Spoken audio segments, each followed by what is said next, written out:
আজকে তোমাদের গ্রাম বাংলার একটা প্রসিদ্ধ খাবার করে দেখাবো। খুব কমন খাবার, কিন্তু আমি একটু অন্যভাবে করে দেখাবো। আমি তোমাদের আজকে বড়ি পোস্ত করে দেখাবো। তার জন্য আমি খানিকটা বড়ি নিয়ে নিয়েছি। ওটাকে প্রথমে শুকনো খোলায় আমি ভেজে দেবো। জানো তো, আমি বলেছিলাম শুকনো খোলায় একটু ভেজে নিলে তেলটা কম টানে। দেখো, এটা আমি বেশ খানিকক্ষণ শুকনো খোলায় ভেজে নিলাম। এবার এগুলোকে আমি তুলে নেবো। দেখো, এবার কড়াইয়ে আমি খানিকটা সর্ষের তেল দিয়ে দিয়েছি। রান্নাটা সর্ষের তেলই হবে। এবার যে বড়িটা আমি ভেজে রেখেছিলাম, এই বড়িটাকে আমি ওই তেলের মধ্যে ভেজে নেব হালকা করে। বড়িগুলো আমি তেলের মধ্যে দিয়ে দিলাম। এবার এটাকে খুব বেশি কিন্তু আমি ভাজবো না। দেখো, এটা হালকা কিন্তু রং হয়ে গেছে। এবার এই বড়িগুলোকে আমি তুলে নেব।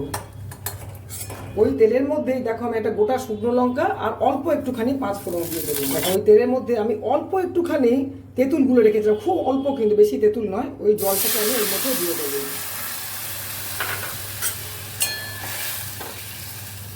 এর মধ্যে অল্প একটুখানি জল লাগবে, জল দিয়ে দিলাম। দিয়ে তার সঙ্গে আন্দাজ মতো আমি নুন দিয়ে দেবো। এইটুকু নুন দিলেই হবে। দিয়ে জলটা একটু ফুটে উঠুক, একদম অল্প একটুখানি চিনি দিয়ে দেবো। দেখো, এই জলটা কিন্তু বেশ ভালো ফুটে গেছে। দিয়ে আমি এর মধ্যে বড়িগুলোকে দিয়ে দেবো। এই বড়িগুলো দিয়ে বেশ খানিকক্ষণ একটু ফুটাবো, অল্পক্ষণ, মানে যেন ফেটে না যায় বড়িগুলো। দেখো, এই বড়ি পোস্তটা কিন্তু সবাই বলবে যে এতে তো তেঁতুল দেয় না। আমার পিসি এই রান্নাটা খুব সুন্দর করতো, আমার বাবার খুব প্রিয় ছিল। কিন্তু আমি ওই পিসি রান্নাটাকে একটুখানি অন্যভাবে করেছি, তেঁতুলটা অল্প দেবে।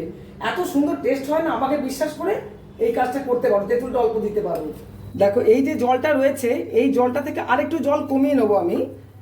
ভালো সেদ্ধ হয়ে গেছে। এই রান্নাটাতে কিন্তু কোনো হলুদ পড়বে না। আমি এখানে বেশ খানিকটা পোস্ত খুব মিহি করে পিষিয়ে রেখেছি। তার সঙ্গে আমি দুটো কাঁচা লঙ্কাও পিষিয়ে দিয়েছিলাম। দেখো, পুরো পোস্তটাই আমি এর মধ্যে দিয়ে দিলাম। দিয়ে খানিকক্ষণ ফোটাবো। পোস্ত দিয়ে খুব বেশিক্ষণ ফোটাবার দরকার নেই, তাহলে একটু ছানা কেটে যায়। আর জানো তো, বড়ি তো বেশ খানিকটা টেনে নেবে এটা। দেখো, এটা যে পর্যায়ে এসেছে, আর বেশি এটাকে শুকনো করবো না, তাহলে বড়িটা টেনে একদম শুকনো হয়ে যাবে। গ্যাসটা আমি অফ করে দেবো। দেখো, বড়ি পোস্ত রেডি। এত সুন্দর খেতে হয়, এটা দিয়ে তোমাদের অর্ধেক ভাত কিন্তু খাওয়া হয়ে যাবে।